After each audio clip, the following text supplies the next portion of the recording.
Aquí comienza Pelota al Piso, un podcast sobre masculinidades y sociedad.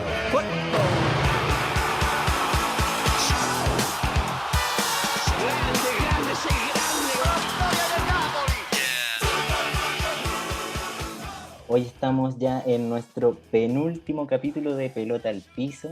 Estamos con dos interesantes invitados que Pancho en un momento más nos va a presentar. Contarle a la gente que nos está escuchando que, bueno, somos Pelota al Piso, somos un grupo de amigos que nos conocimos haciendo talleres de masculinidades desde la educación popular. Y bueno, tenemos este proyecto de podcast ya desde hace 3 años, estamos ahora en nuestro 11º capítulo. Muy entusiasmado, muy agradecido de toda la gente que ha participado, pero el día de hoy no estoy solo, así que Pancho, ¿cómo estás? Hola Johnny, buenas. Un saludo también a todas las personas que nos están viendo a través de nuestro Facebook, de nuestra cuenta, de nuestra red social. También recordarles que estamos en Instagram, pero para hacer la transmisión de este conversatorio ocupamos esta plataforma. Así que nada, muy contento de nuevamente ya en el programa número 11, ahí cerrando la temporada, ya les vamos a contar, cerrando la primera temporada, les vamos a contar novedades al respecto y contarles que hoy día vamos a reflexionar, queremos conversar sobre un tema contingente, sobre un tema que está en la palestra, está en la conversación social a propósito de los dolorosos últimos hechos de femicidio que hemos vivido en el último tiempo a nivel nacional, a nivel regional, a nivel mundial, ¿por qué no? Y que tiene que ver con la violencia machista y las construcciones de masculinidades. Hoy día queremos invitar a nuestros invitados, nos queremos desafiar nosotros como equipo y también a ustedes que nos están viendo en sus casas, en los distintos lugares de donde se encuentren, a que, a que intentemos construir una aproximación a la relación que hay entre las masculinidades y el ejercicio de la violencia machista. Y para eso tenemos a dos queridos amigos, dos muy añorados colegas que queríamos invitar a este espacio, porque ellos desde sus diferentes lugares tienen un trabajo bien interesante precisamente con hombres que han ejercido violencia de género, que han ejercido violencia machista. Entonces me gustaría darle la bienvenida a Alex Valdivia, un compañero desde La Serena. Él es psicólogo clínico comunitario, precisamente trabaja en un centro con hombres que han ejercido violencia y él también, a propósito de este trabajo, también se asume como un hombre en proceso de cambio. Así que, Alex, bienvenido, ¿cómo estás? Hola, ¿cómo estás? Pancho, Johnny, Juan, buenas tardes. Como les adelantaba antes, un gusto poder estar acá, un programa que ya venía escuchando hace un tiempo ya, y me parece, bueno, súper necesario el poder hablar siempre de estas temáticas, ¿no? Más en este momento en el que, bueno, como tú decías, han ocurrido situaciones bien graves en cuanto a la violencia machista, así que nada, agradecido y con muchas ganas de poder conversar. Muchas gracias, Alex. También hoy día me acompaña desde Santiago Juan Bastías Ovalle. Él también es psicólogo, psicólogo clínico, padre social y se define como barrendero aficionado. Me gustó mucho eso. Así que le damos la bienvenida. Juan, ¿cómo estás? Muy bien, gracias. Contento de estar acá. Es un espacio también, de alguna manera, de reencuentro con rostros, con cuerpos que nos conocimos hace ya bastante tiempo, ¿cierto? Pero muchas veces las trayectorias laborales, profesionales, a uno lo distancian. Contento de la posibilidad de poder conversar y aclarar. Lo del barrendero aficionado tiene que ver con que de alguna manera entiendo que ese ejercicio, que es un ejercicio en lo doméstico, es un ejercicio que de alguna manera permite meditar, ¿ya? Por eso un poco la jugada de ponerlo ahí en el currículum, ¿ya? En la presentación. Lo del padre social también es, como siempre digo, es una de las historias más lindas que tengo en mi vida, ¿cierto? Soy padre de una joven de 18 años, pero la conocí a los 3. Y la construcción de ese vínculo, de algún modo, tiene que ver con que haya llegado a trabajar en estos temas y a abrirme a la posibilidad de entenderme también como un sujeto generizado. Así que las gracias y ojalá esta sea una buena conversa. Bueno, bacán. Muchas gracias a los compañeros que ya comienzan a presentarse, ya comienzan un poco a contarnos de su experiencia y antes de comenzar a preguntarles, a comenzar este partido, decirle a la gente que pueden ya comenzar a interactuar a través del Facebook Live, dejar sus comentarios, su pregunta. Ahí está Claudio Duarte recogiendo todo lo que vayan comentando y hacia el final del programa va a aparecer mágicamente para hacernos las preguntas que hayan hecho. Hernán Silva, también agradecerle que está detrás de las pantallas, ayudándonos con los controles de esta transmisión. Compañeros, contarles que siempre al inicio de cada capítulo, una cosa que hemos intentado instalar en Pelota al Piso, es que las personas invitadas nos puedan contar un poco de su experiencia.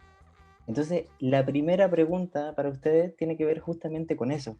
Me gustaría si pudieran contarnos un poco cuál es el trabajo que realizan y cómo llegaron a este. Ahí quien quiera comenzar. Alex, para no ser centralista, digo yo, ¿no? Ya, vale. Bueno, no sabía que eras de allá, de Santiago. Santiaguino, sí. Ah, ya, agradecido igual. Vale, bueno, así como intentaba como armarme la idea dentro de lo que me ibas preguntando, Johnny. El cómo llegué tiene varios pasos, pero yo creo que una de las cosas fundamentales que me gustaría como contar es que, claro, yo, bueno, durante mi infancia o mi adolescencia viví violencia en la casa por parte de mi padre. Y habían varias situaciones de conflicto en el hogar, ya que también fui viendo esa violencia en distintos espacios después, ¿no? En el colegio, en la calle. Y en algún momento ya estudiando psicología, que es la profesión que en algún momento estudié, claro, me empecé a preguntar por esto, me empecé a preguntar por cómo empezar a cambiar eso, por cómo no llegar a terminar siendo un hombre que ejercía violencia, que agredía. Así como por cosas del destino, terminé trabajando más o menos desde hace 4 años, por ahí por el 2006, 4 o 5 años por el 2016, perdón, en el Centro de Reeducación de Hombres, que hasta hace poco se llamaba Centro de Hombres por una Vida Sin Violencia. ¿Ya? Bueno, son centros que existen en Chile, uno por región, en donde atendemos a través de un proceso psicosocioeducativo a hombres que han ejercido o ejercen violencia hacia la pareja o la expareja mujer. ¿Ya? Brevemente, como para no extenderme mucho, el proceso que he tenido ahí ha pasado por varias etapas. O sea, principio estudiando lo que es de género, lo que tiene que ver con masculinidades, ¿no? Interiorizándome en el tema, entendiendo, porque ahí trabajamos con grupos de hombres que también pasan por una etapa individual, fíjate. Y en la medida en que fui interiorizándome en ese trabajo, obviamente tenía que leer, tuve que aprender varias cosas, entonces las iba llevando a mi propia vida, ¿no? Como que todo lo que veía en ellos y todo lo que iba leyendo tenía que irlo llevando a mi propia historia. Entonces, una vez que empecé a revisarme, ¿no? Empecé a entender varias cosas que pasaban con mis parejas, con exparejas. Tenía que estar en constante, y tengo que seguir en constante revisión.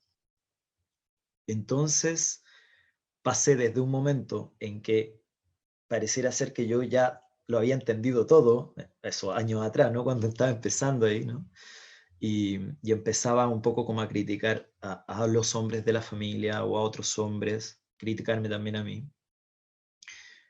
Pero poco a poco empecé a entender que en este proceso la forma no es entenderlo desde que, oye, me leí un texto y ya lo sé todo, ¿cachai? Ya logré transformar la masculinidad y derrotamos al patriarcado, ¿cachai?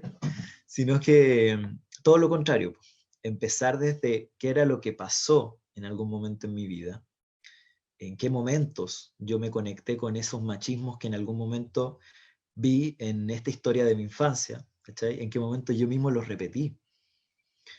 Y también, ¿qué puedo hacer por eso? ¿Cachai? O sea, ya que cuento con la información y me doy cuenta, ¿qué puedo hacer para empezar a cambiar eso? Entonces, bueno, en la actualidad sigo trabajando ahí. Ahora seguimos atendiendo por videollamada, bueno, por todo este tema de la alerta sanitaria. Pero ha sido como un largo relato, ¿no? De aprender en el fondo cómo es que vamos construyendo entre todos los hombres, nos vamos construyendo en estas masculinidades o machismo, como le queramos llamar.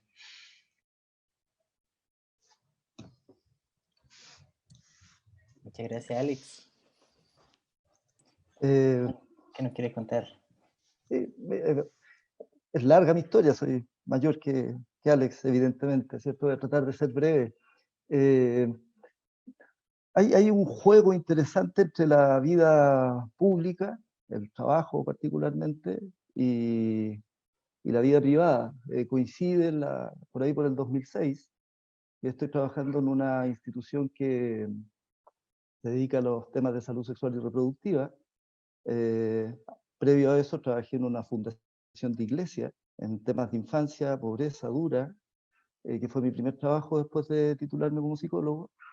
Y paso desde la iglesia a una institución laica, ¿cierto? Que promueve la despenalización del aborto, la anticoncepción de emergencia y educación integral en sexualidad y afectividad. Entonces, el entrar en ese territorio, de alguna manera, también me interpela, así como contaba Alex recién, ¿no?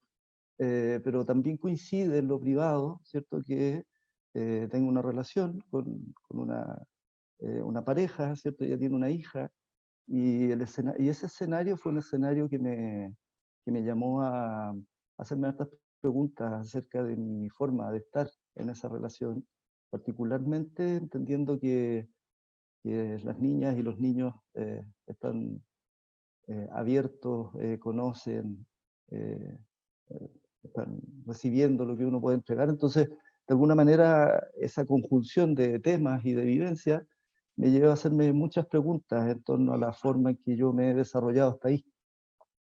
Coincidentemente, en ese espacio laboral, ¿cierto? Me tocó trabajar con muchas compañeras feministas a las que les tengo mucho cariño, y fue un desafío muy grande también entrar desde una institución con un historial biomédico, ¿cierto? Una historial bien tradicional, pero también muy importante en la historia de la salud sexual y reproductiva de este país, a trabajar en espacios feministas y además siendo hombre.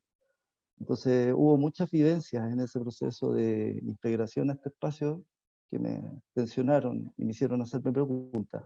Producto de esas experiencias, en algún momento, una de ellas, una de las compañeras feministas, me comenta de la posibilidad de participar de un proceso formativo en prevención de la violencia hacia las mujeres, particularmente en El Salvador, en San Salvador, Centroamérica, en el centro Bartolomé de las Casas. ¿Ya? Y eso fue septiembre del 2009, había transcurrido un tiempo ya, y esa fue una experiencia potente, generativa, donde tuve la oportunidad en un par de semanas con 28 compañeros de distintos países del continente y un compañero de África también, interpelarnos, revisar nuestras prácticas, revisar nuestra historia, las prácticas en torno a la sexualidad, el tema de los afectos. Y siento que ese espacio, y lo agradezco acá a la distancia, por si en algún momento alguno de ellos ve este espacio, eh, fue decisorio en entrar a entender. Y eso que en la universidad me planteaban teóricamente, porque estudiaba psicología y habíamos pocos hombres en los espacios de trabajo grupal, las profesoras nos decían, bueno, distribuyamos a los hombres en los distintos grupos para que haya perspectiva de género, que era algo que yo no entendía mucho en ese tiempo, estoy hablando del 94. El 2009, en San Salvador, me cae la chaucha, como digo yo, y entiendo que los hombres somos sujetos genéricos, privilegiados, muchas veces sin la capacidad de ver la violencia siquiera. Y bueno, todas las experiencias en educación popular sabemos lo potentes que son a la hora de interpelar, ¿no? Y bueno, desde el 2009 en adelante, ¿cierto? De alguna manera me incorporo a distintos espacios de trabajo en la lógica de la incidencia, más bien movimentista, tuve un breve paso, soy un poroto verde todavía, tuve un breve paso por el colectivo Poroto, ¿ya? Y luego de eso sigo en este trabajo, ¿cierto? Y en cada uno de los espacios en que me desenvuelvo, el tema género ocupa un lugar relevante. Entonces fue pasando, hago clases en la Universidad de Santiago y en otros lugares, que siempre fui instalando el tema, ¿ya? Instalando el tema género, instalando el tema de la masculinidad, tensionando las posiciones desde las cuales la academia, lo profesional, ¿cierto? Se conjugan y muchas veces invisibilizan prácticas que son patriarcales, ¿ya? Yo siempre digo que patriarcado rima con mercado, además. Entonces, en esa lógica, ¿cierto? Se fue formando una especie de figura, por decirlo de algún modo, que fue derivando a la práctica clínica, ¿ya? ¿Qué quiero decir con esto? Que el 2010 también coincidentemente empiezo a hacer atención clínica privada, conjuntamente con las clases, y comienza a pasar un interjuego en movilizaciones, paros, tomas. Como los chiquillos y las chiquillas saben que trabajo en estos temas, me llamaban con frecuencia para poder abrir espacio de trabajo con hombres, en los espacios de toma particularmente. Y esto fue nutriendo, ¿cierto? Que el profe se maneja en estos temas, ¿cierto? Coincide con alguien que atiende también desde esa perspectiva y se fue formando algo que yo creo que es como una suerte de mitología. La voy a contar acá porque es un poco anecdótico, pero me llega gente, me llegan varones derivados muchas veces por sus compañeras que están buscando psicoterapia de orientación feminista. Y que es algo que yo nunca he dicho que hago, pero en ese transcurso fue ocurriendo que en mis propios aprendizajes, en la interacción con los grupos, de algún modo se fue definiendo una forma de trabajar que acoge esta mirada. Y en el último tiempo, como consecuencia de todo esto, desde el año pasado, estoy recibiendo derivaciones desde una universidad de jóvenes que han sido denunciados por acoso, funados algunos, ¿ya? Y eso de alguna manera ha abierto una línea de trabajo interesante, una línea muy embrionaria aún, ¿cierto? Que de alguna manera espero acá también comentar algo de eso. Ese es más o menos el recurso. Sí. Muchas gracias, Juan, muchas gracias, Alex. Muy interesante sus primeras aproximaciones en este conversatorio, porque una de las cuestiones que a mí por lo menos me queda muy clara es que ninguno de ustedes está de manera gratuita, gratuita me refiero no en términos económicos, me refiero como en términos del involucramiento político que ustedes tienen con estos temas. Y me llama la atención también, coincide con mi propia experiencia, con mi propia vivencia, de cómo la cuestión biográfica, cómo la experiencia biográfica, ya sea a través de experiencias de violencias que vivimos o que ejercimos, o cómo, no sé, pues compañeras feministas nos hacen redes, nos conectan con ciertas posibilidades, y de alguna otra forma se conecta con su quehacer. Y rescatando eso, lo que Johnny decía del cruce de la biografía con su trabajo, a nosotros nos gustaría preguntarles por qué han aprendido. Si ustedes nos pudiesen compartir algunos aprendizajes del trabajo que han hecho con hombres en este tiempo, ya sea en estos 10 años que cuenta Juan, en estos 5 años que nos relató Alex, desde sus aproximaciones, lo pueden ahí dimensionar como ustedes quieran, ¿qué han aprendido? Si nos pudiesen compartir un poquito eso. Y una doble pregunta que me gustaría hacer ahí es que ustedes pudiesen dar cuenta de esos aprendizajes, pero también que nos pudiesen contar qué les ha pasado a ustedes, a ti Juan, a ti Alex, con esos aprendizajes.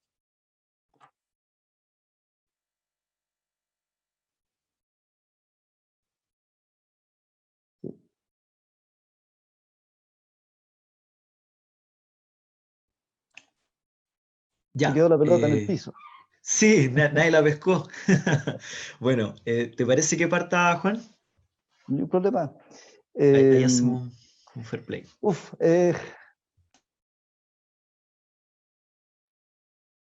Bueno, los hombres somos, voy a decir algo que puede ser muy de perogrullo, los hombres somos sujetos generizados, ¿ya? Y desde la experiencia personal hasta la práctica clínica, pasando por la docencia, ¿cierto? yo creo que un aprendizaje relevante, ¿cierto? Es entrar a poner eso en la palestra, en el sentido de no seguir invisibilizando de qué manera, ¿cierto?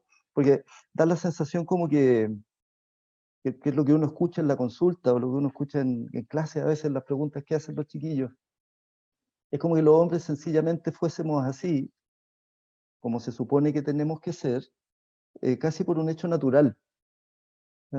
Entonces, la posibilidad de abrir espacios en los cuales uno pueda preguntar acerca de aquello que parece invisibilizado, siento que es tan simple como a mí me pasa en los juntas con amigos, de repente de preguntar cosas tan básicas como, oye, pero ¿por qué a las niñas le ponemos aritos? O sea, y generar una conversación en torno a eso, generar una conversación en torno al, al chiquillo que, por ejemplo, en algún momento plantea que pasó lo que tenía que pasar, ¿ya? Y te está hablando de una situación en la cual se ha visto involucrado en una transgresión hacia la honra de otra persona, por decirlo de algún modo, ¿ya? Yo siento que una de las posibilidades más genuinas que uno puede eh, poner a trabajar en este sentido es hacer preguntas acerca de por qué hacemos lo que hacemos y cómo lo hacemos, particularmente los hombres, ¿ya? Yo siento que para mí eso es porque en el fondo yo puedo decir que todo comenzó por ahí, ¿ya? Todo comenzó cuando tuve la posibilidad de que otros me interpelaran a preguntarme de qué manera había aprendido a operar del modo que operaba. Entonces, siento que ese es uno de los... Siento que es necesario, si lo pudiera sintetizar, es necesario que los hombres hablemos acerca de nuestra condición de género, ¿ya? Eso podría decir yo que es un aprendizaje. Otro aprendizaje que podría mencionar tiene que ver con la predominancia, ¿cierto?, casi enfermiza de una lógica de lo punitivo, ¿ya? Y de qué manera esta lógica de lo punitivo muchas veces no nos permite operar sobre sujetos que están signados como transgresores, ¿ya? Cuando Pancho preguntó hace un rato atrás por qué les ha pasado, yo quería contar que cuando recién partí con la posibilidad de trabajar con estos chiquillos funados, ¿cierto? Era una suerte de tentación hacia ponerme una toga y una peluca blanca y juzgar, ¿ya? Porque el trabajo que yo hago es un trabajo que, si bien lo hago en una práctica privada, es un trabajo que se da también en un marco institucional. Entonces, es un marco institucional, ¿cierto?, que de alguna manera problematiza, ¿cierto?, evalúa y sanciona, porque tiene que ver con un asunto disciplinar también, eh, situaciones que han ocurrido en un contexto tan difuminado como es el carrete, ¿ya? Entonces, al principio me sentí muchas veces tironeado en la lógica de ocupar un rol de fiscalización, ¿ya? Ocupar un rol de acreditar, de evaluar, en un marco que está lejos de ser un marco eh, de tribunal de justicia, ¿ya? Es un marco que es absolutamente institucional. Entonces, ese yo siento que es un aprendizaje profundo, de qué manera los hombres que trabajamos con hombres somos capaces de abrir una escucha eh, suspicaz, pero en cierto modo neutra, frente a esos sujetos que están en la situación en la que están, ¿ya? Y siento que es importante poner entre paréntesis esa tentación, porque de alguna manera complejiza más la posibilidad de hacer un trabajo honesto con esos sujetos. Ujú. Partiría yo por ahí, ¿ya? Entre lo que he aprendido y lo que me ha pasado, ¿ya? Me he pillado ahí con una tentación medio gendarmeril, ¿ya? Que he tenido que trabajarla. Perfecto. Muy, muy interesante lo que planteas, Juan, y yo creo que lo vamos a ir incorporando ahí en esto que estamos tejiendo en esta conversación. Alex, ¿qué nos puedes contar? Bueno, antes de pasar a lo que tenía antes pensado, porque escuché a Juan y me surgieron un montón de cosas, ¿no? Me parece tremenda esa labor de trabajar con hombres que han recibido una funa o que han cometido algún tipo de acoso y que consultan contigo, creo que es una labor que quizás, no sé, el Estado o las comunidades no estamos quizás desarrollando. Y de repente nos quedamos, como tú más o menos señalabas, en esto de lo punitivo. Y que más encima, y ahí está lo que estaba pensando recién, y que más encima está súper teñido por, no sé, la religión católica, o de repente como por esta concepción quizás muy, muy polar del bien y el mal, que de repente a mí, y ahí está donde lo que me ha pasado, lo que he aprendido, es que cuando han venido los hombres a consultar, están esperando que yo les pueda decir si están bien o mal. Y te lo digo desde los que estoy atendiendo hasta los amigos. O sea, han amigos que se han acercado, ¿no es cierto? Y me han dicho, oye, le dije esto a mi pareja, ¿está bien o está mal? ¿Tú qué sabí? Y en el fondo está ese papel que tú decías, ¿no? De ser el castigador o ser el gendarme ahí, pero también te ven con un papel de redimir, puede ser, ¿no? Como de poder curar ese mal, poder salvarlo de ese agujero negro del machismo, ¿no? Y decir que no es para tanto. Entonces, una de las cosas que he aprendido bastante en este trayecto de vida ha sido que, bueno, a propósito de lo que tú decías al principio, los hombres no hablamos nuestras cosas con nadie o casi nadie. Casi nadie es mucho, casi nadie es bastante ya. Eso ya es un hombre excepcional, casi hay excepción a la regla. Pero yo diría que 9 de los 10 hombres que por lo menos he trabajado, he atendido, me han dicho así como cosas que, no sé, yo primera vez que hablo esto con alguien, 40, 50 años, ¿cachai? Incluso 30. Eso es una cosa. Creo que me inquieta bastante el hecho de que no tengamos o no generemos espacios para hablar con otras personas. Porque yo creo que esa es como quizás una de la punta de la cuerda que termina en el nudo ese de los crímenes de femicidio horrible que hemos visto, bueno, casi semanalmente. Y lo otro que he aprendido, que bueno, quizás me costó un poquito entenderlo, es que a propósito de lo que les decía antes, ¿no? Como de leer un poco de feminismo, de género, masculinidad y sentir que ya más o menos voy bien, de repente me di cuenta que no, porque estábamos trabajando un discurso, unas ideas con los hombres, unas creencias que está bien, ¿no?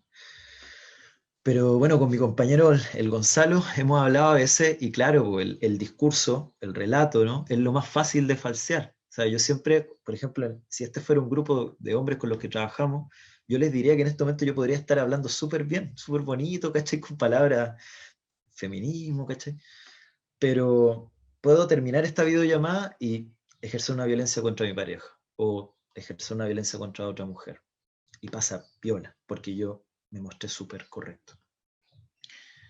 Entonces, en algún momento descubrí, no solo conmigo, sino que viéndome en otros hombres, ¿cachai? Que el trabajo del cuerpo es fundamental. Y si existe una palabra más asertiva que fundamental, esa palabra. Porque el patriarcado, ¿cachai? El machismo nos atraviesa esas violencias que en algún momento yo les hablé biográficamente, o los privilegios que de repente se habla harto, ¿cachai? Uno los aprende corporal y emocionalmente. Y yo siento y tengo la convicción de que si uno no parte revisando qué es lo que nos pasa, perdón, eso no va a cambiar. Y yo voy a elaborar un discurso, como les decía, súper bonito, súper precioso, pero voy a reaccionar igual en los momentos, en la hora de los esquivo, como se dice, ¿no? Así que eso yo creo, serían como los más grandes aprendizajes. Y en el fondo, como para ir cerrando esa pregunta, ¿qué es lo que me ha ido pasando? Bueno, de todo, de todo. Pero también irme pillando yo en lo que, por ejemplo, voy viendo en los grupos o voy viendo cuando hablo con mis amigos, ¿cachai? Como que poco a poco he ido abandonando eso de ver el machismo en otros nomás, sino que ver mi forma de ejercer este machismo, este patriarcado. Porque hay formas y formas, y todas las formas es lo mismo, es una forma de ejercer violencia o poder y control, ¿cachai?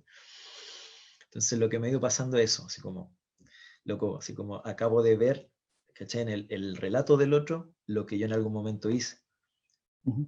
Y hacerme como cargo de esa vergüenza y del dolor que conlleva haber agredido de alguna forma y no haberlo visto, ¿no? Muchas gracias, compañero. Adelante, Juan. Dale, dale. Y es que se me quedó algo en el tintero, que tiene que ver con esta cosa que tiene lo clínico, más que lo clínico, lo dialogal, por decirlo de alguna manera, ¿ya?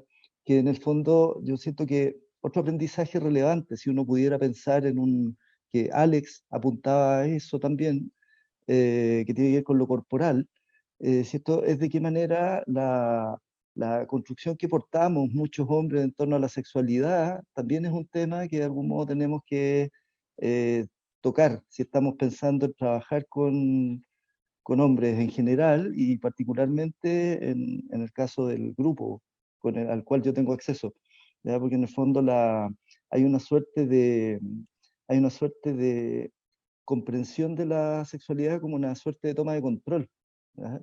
Que es lo que los chiquillos plantean, y es un poco lo que plantea Alex también, esta sutileza, ¿cierto? De qué manera la sexualidad masculina es construida como una sexualidad colonizadora, ¿ya? Una sexualidad que construye una alteridad de objetos, ¿ya? Y claro, y uno podría decir, mira, la imagen que tenemos de lo femenino, pero por oposición también hay una construcción brutal de una sexualidad masculina mecánica. eh, hay momentos en que yo hago unas devoluciones que son bastante jocosas, pero yo de repente digo, claro, pero tú eres un atleta sexual. ¿Ya? Porque está instalado ahí el mandato de lo penetrativo, el mandato de la capacidad, la competencia, la duración, etcétera, y muchos relatos, ¿cierto?, de varones en situación clínica, situación dialogal, como digo yo, dan cuenta de eso y de una invisibilización, y con esto cierro, de una invisibilización de poder entendernos también como sujetos afectuosos, ¿ya? Y ahí quiero hacer un link de algo que me parece interesante, importante, que es el ser capaces de cuidar, ¿ya? Entonces, la sexualidad masculina, ¿cierto? Yo que es un núcleo donde debiéramos de alguna manera desmontar esta lógica para poder abrirnos los hombres, por un lado entendernos como sujetos afectuosos y en la misma dimensión como sujetos capaces de cuidado, ¿ya? Y de cuidado propio y mutuo, ¿ya? Eso. Siento que es un tema que a mí me ha resultado muy potente poder estar ahí escuchando. Ujú. Bueno, recordarle a la gente que nos está viendo, que nos está escuchando, que puede hacernos preguntas, comentarios. Está Claudio Duarte ahí recogiendo lo que vaya apareciendo a través del Facebook Live. Compañero, estaba escuchando lo que decían, em, y ustedes tienen un acceso que es bien interesante desde su rol, que es que tienen acceso a la biografía y a la intimidad de muchas personas también. Em, yo me preguntaba, a partir de lo que estaba hablando, ¿qué es lo que ustedes han visto sobre qué es lo que, podríamos decir, origina la violencia? ¿Qué es lo que causa la violencia? A partir del relato de las personas que ustedes han acompañado, pero también a partir de las reflexiones que ustedes han tenido pensando esos espacios.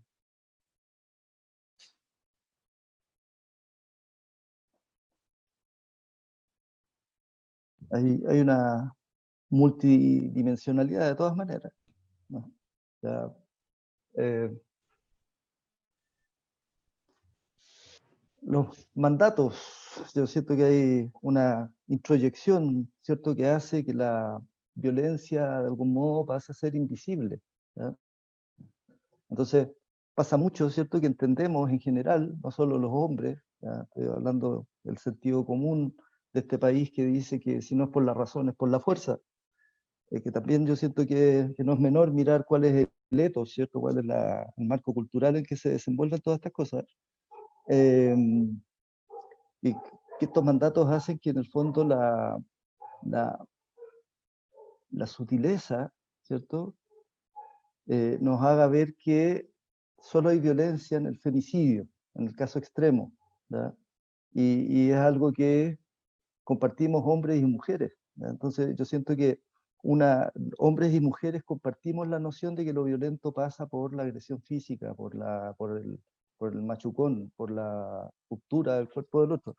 Y yo siento que ya hace un rato atrás yo decía, claro, patriarcado rima con mercado. Entonces, siento que para comprender la violencia, y particularmente la violencia machista, no podemos dejar de mirarla bioecológicamente, ¿ya? Entrar a entender que para que un sujeto llegue a ejercer violencia, ¿cierto? No necesariamente tiene que haber una situación particular, personal, individual. Siento que tenemos que entrar a mirar la violencia con lentes grandotes, así como decía Duarte hace años atrás, mirar caleidoscópicamente, ¿ya? O sea, con unos lentes grandotes, y ni a distancia ni en el microscopio. Entonces la comprensión de la violencia, yo siento, Johnny, que es algo que tenemos que hacer mirando a la sociedad, entrando a entender que estos sujetos son sujetos que han sido socializados, entendiendo que son sujetos como Alex y yo, que también de alguna manera no, no, no, no nos la llevamos pelada, también nos tocó,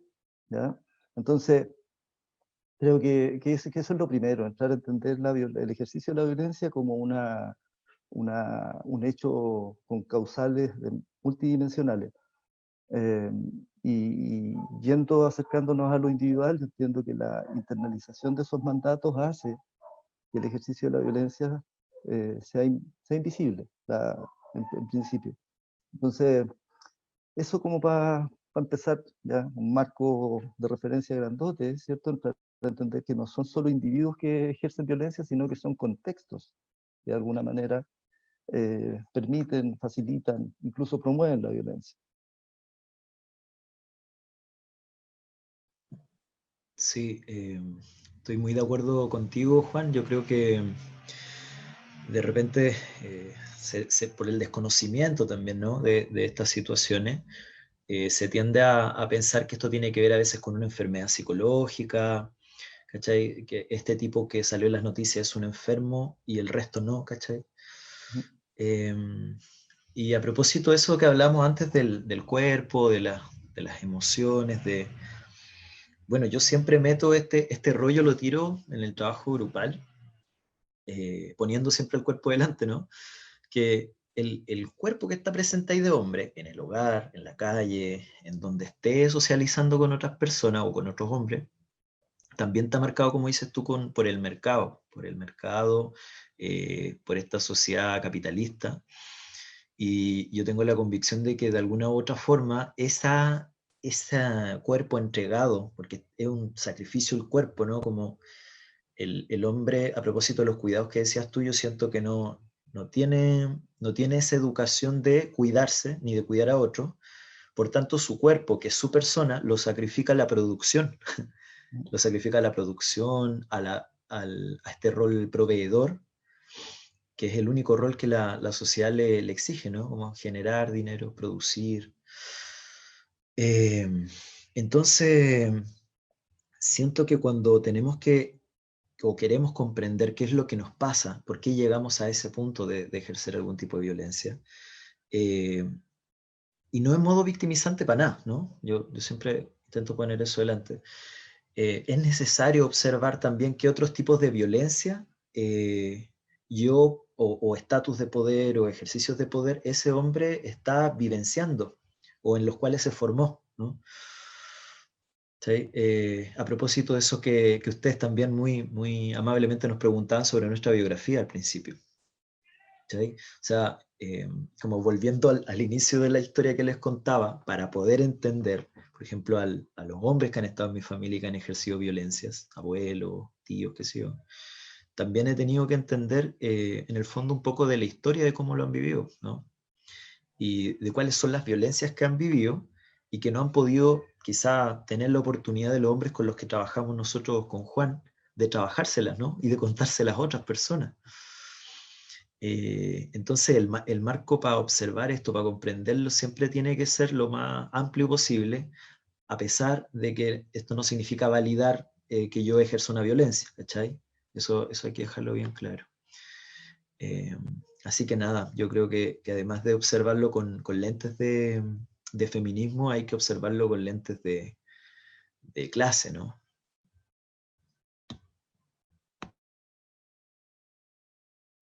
Sí, es muy interesante lo que plantean, porque de hecho yo logro como visualizar, ahora que lo estaba escuchando, logro visualizar una cierta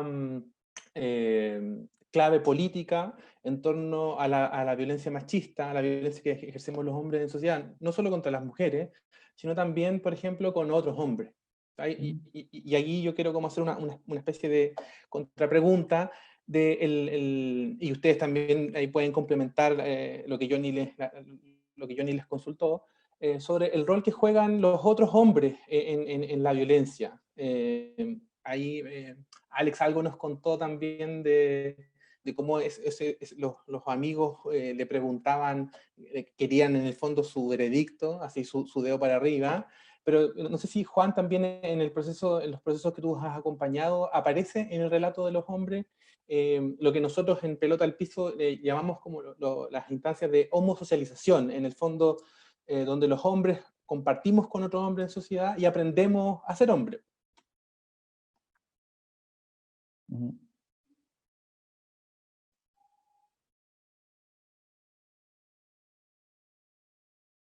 Los panas, los panitas, ¿cierto? Sí, o sea, de lo que me toca escuchar aparece mucho esa suerte de validación entre pares, ¿cierto? Esta lógica de quién, de quién suma más, no quiero decirlo de otra manera, no, ¿cierto? Pero claro, ahora me pasa que sí, hay espacios de homosocialización, está la lógica de entre pares, de alguna manera, alentarnos frente a la posibilidad de estar cumpliendo con el estándar, ¿no? Con lo que se supone que mandata el modelo. Pero a mí me cuesta mucho, y no sé si es un problema o una virtud, aunque hay problemas que son muy virtuosos. Ujú. Este es un problema virtuoso. Me cuesta mucho no mirar todas estas situaciones en la lógica de la sociedad de consumo. ¿Ya? Yo en general apunto para allá, yo digo, claro, transformamos los cuerpos también de algún modo en objetos de consumo. Entonces, ahí las otras o los otros pueden aparecer, ¿cierto?, como parte del bonus track, de qué manera, ¿cierto?, yo voy sumando puntaje en la medida que voy cumpliendo con el estándar. Por eso me cuesta tanto mirar esto y no mirarlo desde la perspectiva también del modelo, ¿cierto? Y de cómo en nuestra sociedad, ¿cierto?, se valida la desigualdad, ¿cierto? Y nos venden condominios con exclusividad. Y eso pasa, y como sí es parte de la publicidad, el condominio está bonito porque además tiene piscina, ¿cierto? Pero de qué manera esa lógica mercantil, ¿cierto?, también juega en la lógica de cómo yo me transformo en un sujeto que también consume cuerpo, de algún modo. Entonces, eh, si miramos a la sociedad desde ahí, yo digo, claro, los adultos sobre los niños, ¿cierto? Los heterosexuales sobre los homosexuales y otros grupos, y así sucesivamente. Entonces, creo que para poder desmenuzar esto, tenemos que tener la mirada del conglomerado, ¿cierto? Y entrar a entender cómo juegan estos dos elementos que yo mencionaba al principio, cómo juega esta lógica de lo patriarcal, ¿cierto?, con esta lógica de lo mercantil, ¿cierto?, y de qué manera, ¿cierto?, vamos reproduciéndola irreflexivamente. Entonces, yo creo que hay que poner en tensión eso, ¿ya? El tipo de sociedad, el tipo de país, más en estos momentos, ¿cierto? Claro, podemos interrogarnos desde el género, pero siento que no podemos interrogarnos solo desde el género. También tenemos que interrogarnos desde la lógica de la construcción de lo social y hacia dónde queremos ir, qué tipo de sociedad, qué tipo de relaciones, de qué manera ocupamos el presupuesto nacional. También habla y uno podría leerlo desde la lógica de lo genérico. Entonces, Perfecto, perfecto. Sí. Sí, sí, todo el rato. A propósito de lo que estaban preguntando, o lo que proponía Pancho, igual, como sumado a la pregunta de Johnny, hay hay una cosa que nunca olvidé, que estamos trabajando con un grupo de hombres hace, no sé, fue el año pasado, no, hace como un año y medio, no, el tiempo pasado hablando, más con este tema de la pandemia. Y pasa que, fíjate que este hombre estaba a punto, estaba por egresar del proceso y le faltaban unas cuantas sesiones. Y estábamos como cerrando en un círculo, éramos como 8 hombres cerrando una sesión grupal. Y estábamos cerrando una reflexión, fíjate que re entretenida, y estábamos hablando como, bueno, se fueron en la rama, ¿no? Y empezaron a hablar sobre cómo podríamos empezar a cambiar esto como sociedad, ¿sí? Como que siempre lo intentaban, de alguna forma las reflexiones intentaban llevarlas más para afuera de ese espacio pequeño que teníamos ahí. Y uno dice lo siguiente, ¿cachai? Que nunca se me olvidó, dice, ¿qué sacamos con venir a bañarnos acá, ¿cachai? A sacarnos el barro, a ducharnos, si después vamos a salir y nos vamos a embarrar de nuevo? Y él no, y fíjate que no lo decía desde una parada como sacándose la responsabilidad, en el fondo así, ¿de qué sirve? No, no era así. Sino que lo decía en este sentido de, bueno, yo le pregunté y él explicó que tenía que ver con que ellos salen a la calle, van a tomar el colectivero está peleando, agarrándose a chuchas con otro colectivero, ¿cachai? Llegan a, no sé, para la feria, ahí están agarrándose a combo otros tipos, ¿cachai? Y él decía, bueno, vemos la violencia en todos lados, después uno prende la tele y quedáis súper tenso y dormís como las pelotas.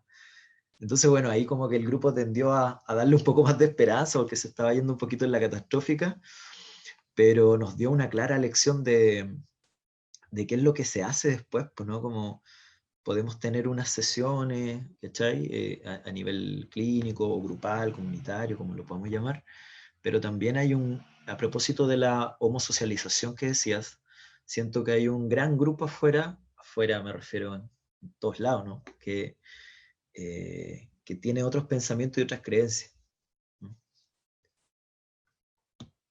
Eso, y bueno, qué bueno que ni que nos hubiésemos puesto de acuerdo con lo que planteó ahora último Alex, porque precisamente, y también en función de, pasa muy rápido el tiempo, ya vamos a llevar una hora conversando, les queríamos preguntar, antes de conectarnos con Claudio Duarte, que nos va a contar las preguntas que han ido saliendo desde las redes sociales, nos gustaría preguntarles por las estrategias que ustedes han logrado identificar, estrategias en el trabajo con hombres y los desafíos que ustedes visualizan.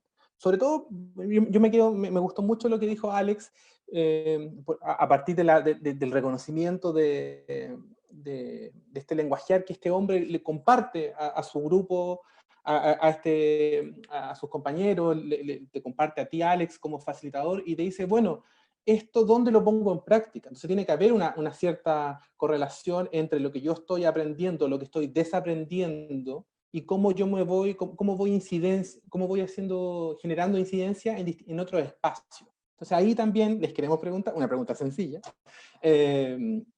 por las estrategias y los desafíos que ustedes visualizan, sobre todo pensando en la gente que nos escucha, pensando en la gente que está quizás ahora viendo el programa o que lo va a ver en un segundo momento. Si ustedes nos pudiesen compartir desde lo que ustedes han ido observando, por favor, algunas ideas. Nos pidió meter un gol olímpico en términos de pelota al piso. No sé, mira, un poquito para seguir la línea, yo creo, que en el fondo como que, yo creo que por algo me quedo dando vuelta esa frase, ¿no? Si no se me hubieran quedado otras frases. Es esto ya, terminamos estos procesos individuales, ¿cachai? Grupales, o estos talleres, ponte tú, y luego qué, ¿no? Yo creo, siendo bien sincero, ¿no? Así como bien desde lo que yo siento, creo que el Estado en lo breve no se va a hacer cargo de esto, como ofrecer oportunidades, posibilidades, ¿no? Además de las que ya les conté. Yo creo que una gran deuda que tenemos, y quizá es una de las cosas que también me lleva a poder compartir con usted hoy día acá, las motivaciones, ¿no? es tener que construir otro espacio en donde nos volvamos más autónomos respecto a cuestionarnos, ¿no? Por ejemplo, si estos hombres me considero dentro de este grupo, ¿no? Quizás nosotros también. Ya tenemos una información, ya tenemos algún cambio, nos hemos dado cuenta de algunas cosas. Yo creo que como misión, o no sé cómo queramos llamarle, es poder transmitirlo y de alguna u otra forma construir desde el cotidiano, en mi propia vida personal, hacia otro espacio, ¿ya? históricamente los hombres hemos tenido muchas dificultades para organizarnos. Pero creo que es el desafío pendiente. Y así como de esas cosas que dejáis pegar como en un calendario, así que está ahí y la encontráis todas las mañanas, está ahí. Organizar espacio para que esto continúe. Y ya más en lo personal, así a propósito de lo que decías para la gente que escucha, lo que a mí me sirve, o sea, en el fondo no siempre voy a tener dinero para una terapia o voy a poder asistir a un grupo, menos en esta pandemia, ¿no? Pero estar constantemente preguntando, escuchando a otras personas, recibir interpelaciones, ¿cachai? Cosa que me ha pasado varias veces en la vida, y aceptarlas y más que negarme a que me pase eso, ¿no? Intentar ver en el fondo qué es lo que me pasó, po. ¿Qué puedo sacar de eso? ¿Qué puedo aprender? Yo creo que en el fondo esas dos cosas son las que me quedan dando vueltas como proyección, como deuda, ¿no? Gracias, Alex. Voy a ver si la puedo parar de pecho, ¿ya? Eh, yo siento que hay históricamente, y miren, fíjense, digo históricamente y estoy pensando en un espacio de una sala, ¿ya? Entonces, la dimensión más global y la dimensión más micro de lo que podrían ser relaciones humanas, tomándola como una suerte de muestra para plantear algo. Si hay algo que yo puedo ver en los hombres con los que he trabajado en los últimos 3 o 4 años, es perplejidad. ¿Ya? Y siento que las mujeres han sido lo suficientemente potentes como para dejarnos en posición de perplejidad. Y si me preguntan por estrategia, yo siento que lo primero es reconocer la perplejidad, darle un valor a la perplejidad y permitir que la perplejidad de alguna manera nos abra a la posibilidad de generar otro tipo de formas de hacer, otro tipo de formas de sentir, otro tipo de formas de pensar. Entonces, creo que la perplejidad puede ser una buena agencia, pensando en lo que sucede contextualmente, ¿ya? Me pasó en algún taller, ¿cierto? Termina el taller, se me acerca alguien así muy compungido y me dice, pero profe, ¿cómo lo hago ahora? ¿Ya? Eh, y lo bueno es que yo no tenía ninguna respuesta que darle. Entonces, lo invité a que siguiéramos conversando. Entonces, en este espacio de perplejidad, yo siento que es importante también ser capaces de hacer alusión a qué podemos ganar los hombres también. Alex decía, nunca desde la victimización. Yo siento, estoy de acuerdo con él. Siento que tenemos que ser suspicaces y atentos en el trabajo que hacemos con hombres en los distintos espacios que lo hacemos, pero también ser capaces de abrir horizontes de qué podemos ganar los hombres también, en la posibilidad de eh, empezar a vivir de otra manera, iba a decir de construirnos y qué sé yo. Y otra cosa que yo sugeriría, pensando como estrategia, es evitar caer en esta lógica de la nueva masculinidad, ¿ya? Siento que debiéramos ser capaces, ¿cierto?, de pensarnos siempre la posibilidad de cambiar como un horizonte que se mueve, la lógica de la utopía, ¿ya? Porque me pasa también mucho que veo chiquillos que llegan deconstruidos, ¿ya? Y uno empieza a escarbar un poco y está lleno de eso que decía Alex, ¿cierto? Hay que bañarse de nuevo, hay que bañarse todos los días. No quedarnos tranquilos en eso. Sí. Muy interesante, Juan. Muchas gracias, Alex, también, porque esto dan ganas de seguir conversando, pero queremos también ser fiel con un compromiso que nosotros tenemos con la gente que ha estado viendo, ha estado escuchando este programa, y tenemos algunas preguntas. Y ahí queremos invitar a Claudio Duarte, que la ha estado recogiendo, que por favor nos va a contar. Hola Alex, hola Juan, Hola, un gusto Claudio. verles, un gusto escucharles. Ha habido bastante interacción aquí en el Facebook de parte de la gente que está muy interesada respecto a los temas que ustedes han estado planteando desde sus propias experiencias. Nos han saludado desde Chiloé, Claudio Vázquez mandó abrazos para Juan, Ivo desde Putaendo, Gualberto desde El Salvador también manda saludos y cariños, Nicole Genial. también manda sus saludos. Hay varias preguntas y varios comentarios que se han ido planteando. Yo se los pegué a ustedes ahí en el chat para que no los pierdan, en el chat del Zoom. Si es que los quieren ir mirando, yo voy a leer por encima algunos de ellos para que ustedes puedan tomar nota y ver qué en el tiempo que nos queda, qué es lo que pueden alcanzar a reflexionar. Una pregunta de Carlita Colores desde Quillota que nos saluda es sobre cómo trabajar esta cuestión de la patologización de la figura del agresor. ¿Sí? ¿Qué reflexión podrían compartir ustedes sobre eso? David Vidal agradece el espacio y te pide, Juan, en específico, si podrías desarrollar un poco más la idea de la visión de incorporar la cuestión de la masculinidad como sujetos de cuidado. Creo que lo desarrollaste un poco más en una intervención que estuviste haciendo sobre la necesidad del autocuidado en los varones. Daniela Guerrero saluda y le pregunta a Alex, ¿qué ocurre con la ubicación de femenino y masculino en la experiencia que ustedes han acompañado? ¿Cuál es el lugar que tiene esta reflexión en el trabajo con varones? ¿Y qué posibilidades tienen los hombres de hacer una reflexión sobre esto, sobre la ubicación de lo femenino y lo masculino? Y Raúl Amberes va a una pregunta muy específica y también muy interesante, porque dice si es bueno enseñarle a los niños a defenderse frente a agresiones en el colegio por medio de la violencia, ya que se considera que si no se defiende, sufrirá por muchos años. ¿Cómo eso a lo mejor podríamos vincular lo que pregunta Raúl respecto a lo que ustedes han planteado sobre el aprendizaje de la violencia como un aprendizaje en medio de la sociedad? También nos han estado acompañando desde la unidad de género y sexualidad del Liceo Manuel de Salas e instalan dos preguntas que también se las dejo planteadas a ver si pueden hacer algún tipo de referencia. ¿Cómo los mismos varones que desarrollan prácticas de violencia tienden a invisibilizar las violencias? Esa es una primera pregunta. Y la segunda tenía que ver con esto último que ustedes estaban planteando, respecto de qué opinión tienen ustedes de que las políticas públicas, el abordaje de violencia de género generalmente apunta a las mujeres. Fonoayuda, centro de atención a mujeres, programas de atención, etc. Pero pareciera que se concentra solo ahí el trabajo de la política pública, como si esto fuera un tema solo de, comillas, mujeres. ¿Cuál es la mirada que ustedes tienen? Y Stephanie Valdés, que nos saluda también, también en respecto a este último tema que ustedes están comentando sobre estrategias de intervención, pero particularmente cómo abordar esto de que muchas estrategias de intervención para hombres que ejercen violencia terminan a depositar la iniciativa en las mujeres violentadas. Por ahí me quedaría yo. Hay una última que acaba de llegar aquí, de Pablo Martínez. Alex, hiciste mención al proceso de egreso de los varones del programa del cual ustedes están trabajando allá en La Serena. Pregunta Pablo, ¿cómo miden ese egreso?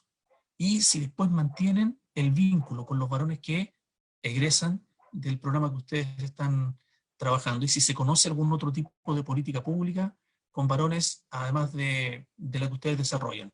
Y nos acaban de llegar un último saludo de Radio 100.1 de Ovalle, y preguntan sobre si han sistematizado los resultados.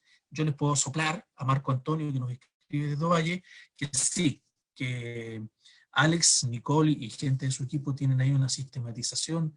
De hecho, si ustedes ponen revista.género, voy a aprovechar de pasar un aviso, van a encontrar un artículo que sintetiza parte de la sistematización que Alex y su equipo de La Serena han hecho de la experiencia con la que han estado trabajando. Hasta aquí me quedo desde el borde de la cancha con los comentarios, preguntas e intervenciones de la gente en el Facebook. Muchas gracias, Claudio. Interesantes preguntas. Eso también nos pone muy contentos porque siempre lo que nosotros imaginamos para una conversación como esta, la gente que le está dando vida a Pelota al Piso, supera con crece nuestra imaginación. Así que también les mandamos un saludo a todas, a todos, por las preguntas que nos hicieron. Y por favor, Juan, Alex, contesten todas las preguntas. No, hagan un ejercicio de poder abordar las que ustedes crean que pueden responder, comentar, darnos pistas, quizás también decir en algún caso que no saben, no sé, cómo se sientan cómodos. Vale. Bueno, en los minutos de descuento ya los músculos están medio agarrotados, entonces hay que hacer lo que se puede. Juan, ¿te parece? No sé si tienes alguna por ahí, la podemos ir como compartiendo. O sea, hay una que me llamó mucho la atención porque tiende a lo transgeneracional, ¿no? O sea, cuando pensamos en hombres que ejercen violencia, ¿cierto? También tenemos que como lo dijimos al principio, interpelar a las biografías, ¿cierto?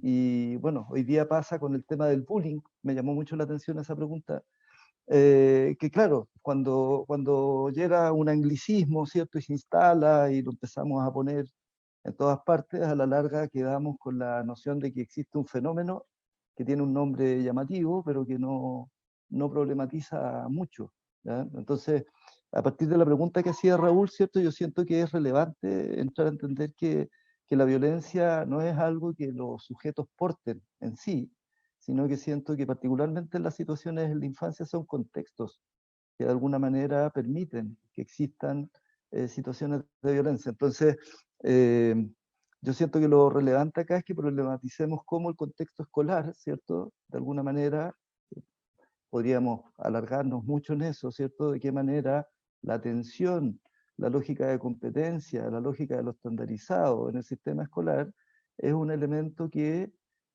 ofrece un marco propicio, ¿cierto? Para que se desarrollen estas situaciones donde, ojo, en un marco de lo estandarizado, aquella que es diferente puede ser objeto de violencia. Entonces, en general, ¿cierto? Yo siento, Raúl, que lo que habría que entrar a preguntarse, ¿cierto?, es qué está pasando al interior de esa institución, más que poder tentarnos a dar un consejo de qué hacer.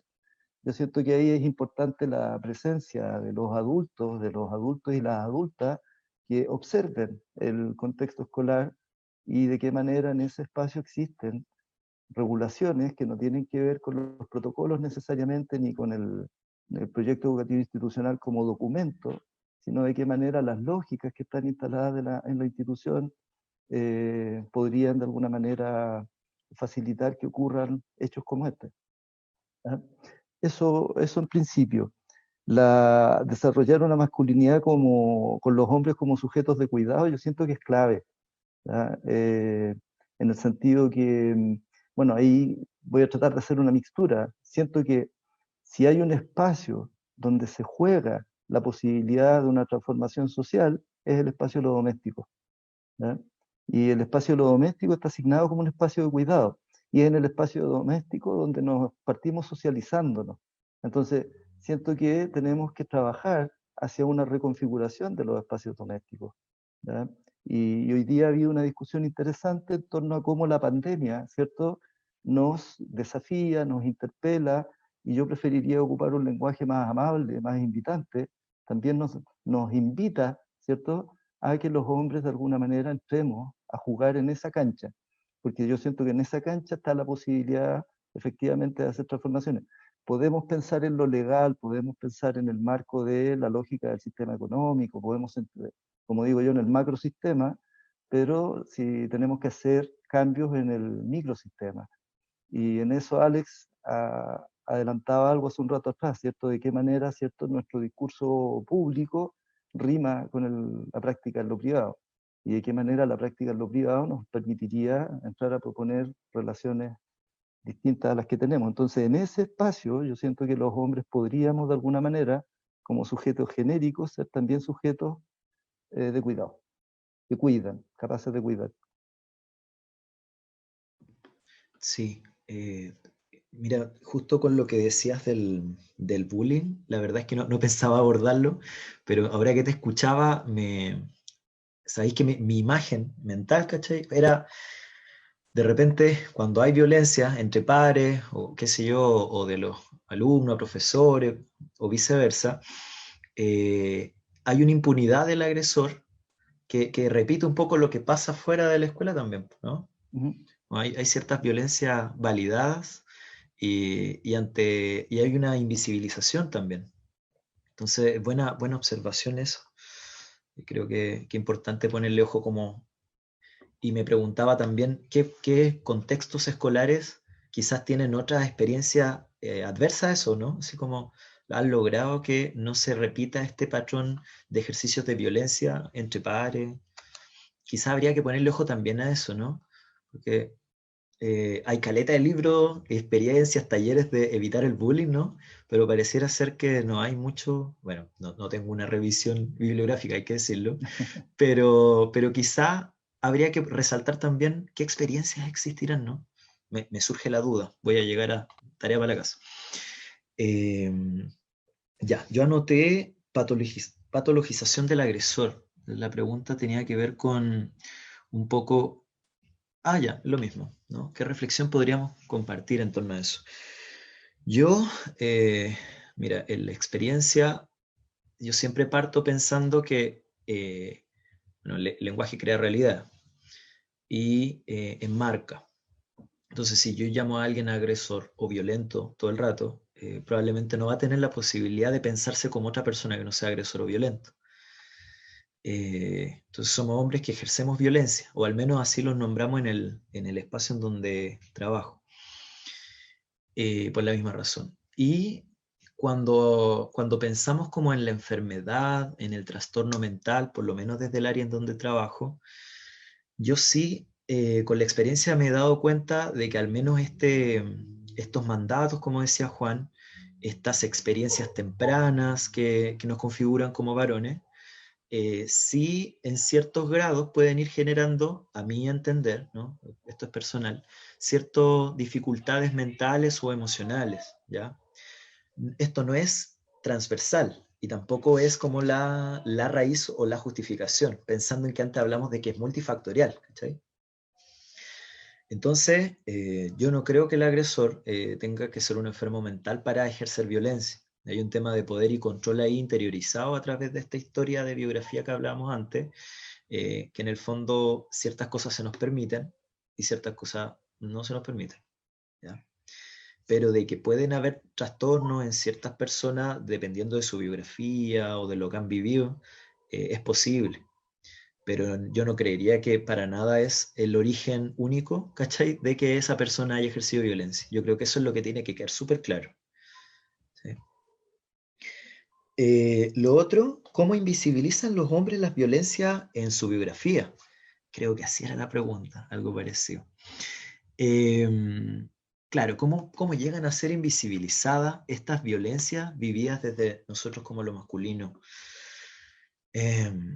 Bueno, las experiencias de violencia, por lo menos lo que he vivido yo en mi vida, son experiencias dolorosas. Para nada a alguien le gusta reconocerse como una persona violentada o como una persona que ha ejercido violencia. Como que lo que he visto siempre ha sido una dificultad bien grande. Y entonces yo creo que estas violencias tienden a ser invisibilizadas porque los mismos hombres tienden a verlos como algo normal, pero además, como es una experiencia tan dolorosa, prefieren o no tienen quizá la posibilidad de trabajársela como lo hablamos temprano, ¿no? En el fondo, como les decía, hombres que, oye, primera vez que le cuento esto a alguien, no sé, abuso sexual cuando pequeño, ¿sabes? Entonces sucede que al hacerlas visibles, claro, tenéis que pasar por un proceso de que alguien te acompañe en eso, que te escuche y de saber cómo elaborarlo. Pues. En el fondo, yo creo que ninguno de nosotros sabemos cómo lidiar con una situación muy dolorosa, así como a primera, a priori, ¿cachai? Y así como bien breve, porque creo que me estoy extendiendo un poquito, en cuanto a esto de los egresados, los hombres que egresan de este proceso es principalmente porque han completado como la malla curricular de temáticas que son los distintos tipos de abuso, ¿no? Y amenazas, abuso físico, abuso emocional, ¿sabes? Como que tocamos esos distintos temas y cuando los hombres terminan estos temas, egresa, ¿ya? ¿Qué pasa con estos hombres egresados? Tenemos un grupo en WhatsApp en donde generalmente se están dando apoyo, comunicándose. Hay hombres que han seguido su grupo fuera, pero no completo, digamos, unos se hacen amigos, se apoyan cuando han tenido problemas con las parejas, como un grupo de soporte, si le podemos llamar así. Pero es autogestionado, o sea, ellos en el fondo, ellos mismos se lo generan. ¿Ya? Eso principalmente. Sobre el tema de la invisibilización. La invisibilización pasa y yo siento que hay algo, perdón, es mi gato, hay algo relevante ahí que tiene que ver con de qué modo, ¿cierto?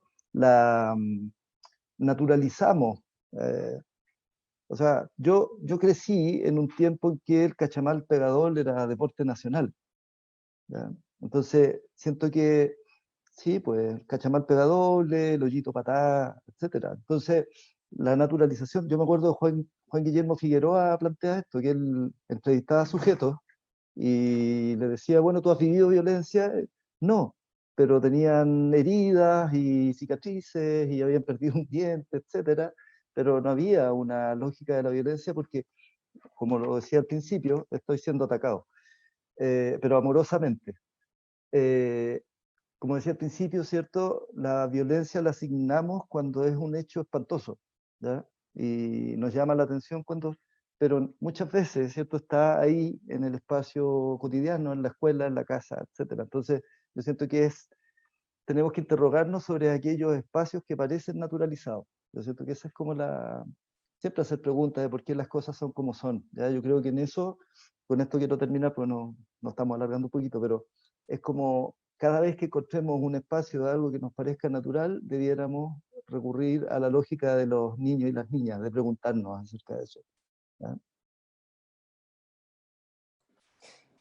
Compas, ustedes ya empezaron a adelantarlo, estamos en los minutos finales, ya estamos en los minutos de descuento, nos dieron ¿cuánto? 5 minutos de descuento, así que en 5 minutos tenemos que intentar cerrar antes que suene el pitazo final.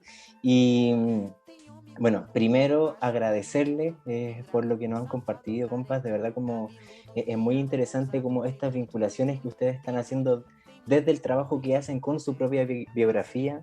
Sin duda, eso para las personas que hemos trabajado en estos espacios, hemos trabajado con otros varones, ya sean talleres, yo soy psicoterapeuta también, entonces también me pasa que evidentemente uno ve cuestionada su biografía también, sus propias prácticas. Es súper interesante las estrategias que ustedes van mencionando sobre cómo pensar al hombre como sujeto de cuidado, la importancia del trabajo con el cuerpo, la importancia de abrir espacios de diálogos también sobre estas temáticas. Nada, compa, solamente agradecerle y nada, pues darles también un último minutito para que hagan la magia que quieran con la pelota y se puedan despedir de la gente, entregar unas últimas preguntas, comentarios, invitaciones, quizás sugerencias, y decirles, antes que se me vaya, que una persona preguntó, María Francisca @Malebrán, cuáles son sus contactos, cómo les pueden contactar por si quisieran para invitarlos a talleres, a conversatorios, o que puedan generar ahí algún tipo de espacio o iniciativa. Compa, el micrófono es de ustedes. Bueno, agradecerles primero que nada, ha sido una conversación, una experiencia súper enriquecedora. En el fondo, cuando pongo mute es porque estoy acá con la quijada abierta escuchando la experiencia de ustedes sin exagerar, ¿no? Nada, yo creo que le agradezco a ustedes por generar esta instancia para conversar de estos temas porque en realidad no abunda tanto, al menos quizá en nuestro país. Y nada, yo creo que siempre va a ser necesario que sigamos conversando de esto. Así que nada, decirle a la gente que bueno, que en su casa o en su espacio íntimo, como lo decía Juan, nos sigamos preguntando, ¿cachai? Nos sigamos siendo sospechosos un poco de algunas cosas que encontramos tan normales y que no está mal cuestionárselo, pues al final estamos en esta todos, yo creo. Así que nada, un abrazo virtual a todos y a todas y a todos.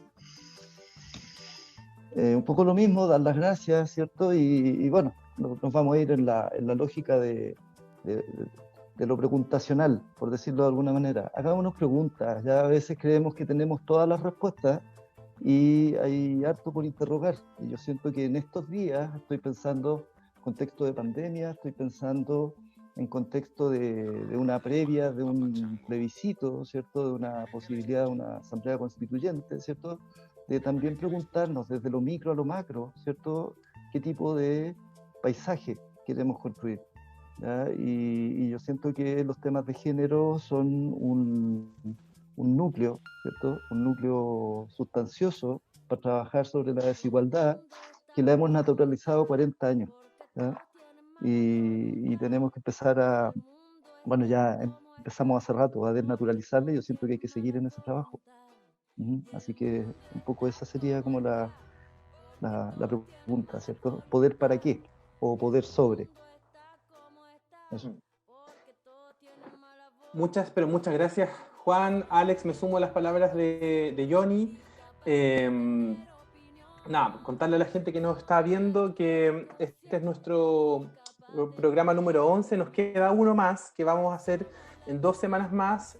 Ahí con el equipo estamos buscando ahí una forma innovadora. Todavía no tenemos claro el formato que va a ser, pero vamos a tener un programa más, pero en 2 semanas más. Nos vamos a dar ahí un pequeño descanso. Nos juntamos en la última semana de agosto y estamos muy, pero muy agradecidos de los aprendizajes que todas las invitados nos han provocado, también las preguntas de la gente. Estamos ahí haciendo nuestra propia sistematización y nada, muchas gracias, que tengan una muy buena tarde. Y los invitamos a que sigan escuchando Pelota al Piso, que le pongan me gusta a nuestra página. También estamos en Instagram, y pronto todos los programas, los 5 programas en vivo de esta primera temporada, los vamos a pasar a formato Spotify, al podcast original que teníamos, y también va a estar en YouTube. Así que, por lo menos de mi parte, muchas gracias y un placer haber conversado con ustedes. Abrazo, compas. Vale, gracias, cuídense mucho. Bien, gracias.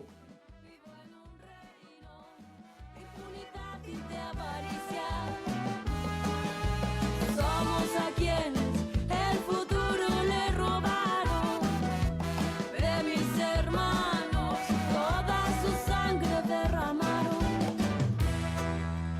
Soy de los poblacionales, hablo chucha y no tengo modales. Somos los guasos sureños, hablamos mal y tomamos pipeño.